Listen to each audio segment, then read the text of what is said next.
Hello. మనం ప్రతిరోజు English కథను చదువుకుంటూ ఇంగ్లీష్ భాషను అభివృద్ధి చేసుకుంటున్నాం కదా. నిన్నటి వరకు ఈ షెర్లాక్ హోమ్స్ సంబంధించినటువంటి కథ చదువుకున్నాం. దాంట్లో అదే కథలో కొంచెం పార్ట్ చదువుకుందాం. ఏమిటి? Convinced that some tragedy had occurred. ఏదో ట్రాజడీ జరిగింది అని చెప్పేసి అనుకున్నారు. The coachmen rush to the door and strove to force it. ఆ కోచ్మెన్ డోర్ దగ్గరకు వచ్చి అది బాగా ఫోర్స్గా తీయటానికి ట్రై చేశాడు. While scream after scream issued from within. లోపల నుంచి బాగా కేకలు వినబడుతున్నాయి. From within he was unable, however, to make his way in. ఏ విధంగా లోపలికి వెళ్దామన్నా సరే వెళ్ళలేకపోతున్నాడు. And the mates were too distracted. ఆ పని మనుషులు ఉన్నారు కదా, వాళ్ళు కూడా డిస్ట్రాక్ట్ అయిపోయారు. అంటే వేరే ఒకటి చేయాలనుకోండి ఇంకోటి చేయటం అనమాట, డిస్ట్రాక్ట్ అవటం అంటే అట్లా. ఆ విధంగా పాపం వాళ్ళు కూడా డిస్ట్రాక్ట్ అయిపోయారు. విత్ ఫియర్, భయం చేత. To be of any assistance to him, అతనికి ఎలాంటి అసిస్టెన్స్ చేయలేకపోయారు. A sudden thought struck him, ఆ కోచ్మెన్కి ఒక ఆలోచన వచ్చింది.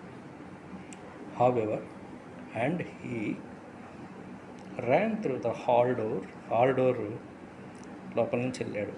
The round to the lawn upon which the long French windows open. అక్కడి నుంచి లాన్ నుంచి ఫ్రెంచ్ విండోస్ ఉన్నాయట, చాలా చక్కగా వెడల్పుగా ఉంటాయన్నమాట. One side of the window was open, ఒక సైడ్ ఓపెన్ చేసింది. Which I understand was quite usual in the summer time. అతను అర్థం చేసుకున్నాడు, సమ్మర్ టైంలో ఇది కామన్గా తీసి ఉంచుతారు కదా అని. And he passed without difficulty, ఎట్లాంటి కష్టం లేకుండా ఆ కిటికీలోంచి వెళ్ళిపోయాడు. ఇంటూ ద రూమ్లోకి. His missus had ceased to scream and was stretched insensible upon a coach.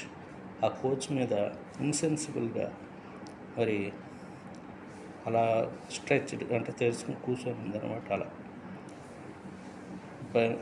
మొత్తానికైతే ఇప్పుడు ఏం అరవట్లేదు అన్నమాట. సీజ్డ్ టు స్క్రీమ్ అన్నాడు.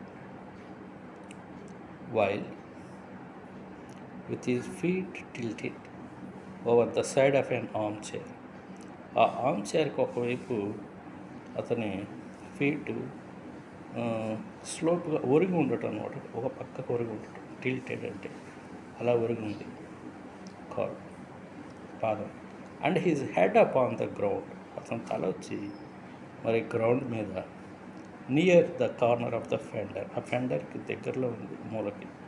ఫెండర్ అంటే తెలుసు కదా, ఇప్పుడు చలి దేశాల్లో వేడి కోసం వేసుకుంటారు కదా రూమ్స్లో, పొయ్యిల్ లాంటివి, దాని కింద భాగం అట్లుంది ఆ మూలకి తల.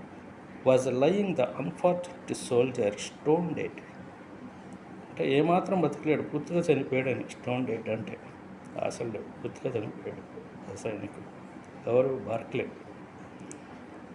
In a pool of his own blood, అతని రక్తంలోనే పడిపోయిన pool of his own blood. మొత్తం అడుగనమాట బ్లడ్, దాంట్లో పడి ఉన్నాడు అతను. సరే, ఇప్పటివరకు ఇది చాలు. రేపు ఇంకొంచెం చదువుకుందాం. ఇది మీకు నచ్చినట్లయితే try to share it to your friends. Share this channel, like it, subscribe it. Thank you very much. Let's meet tomorrow.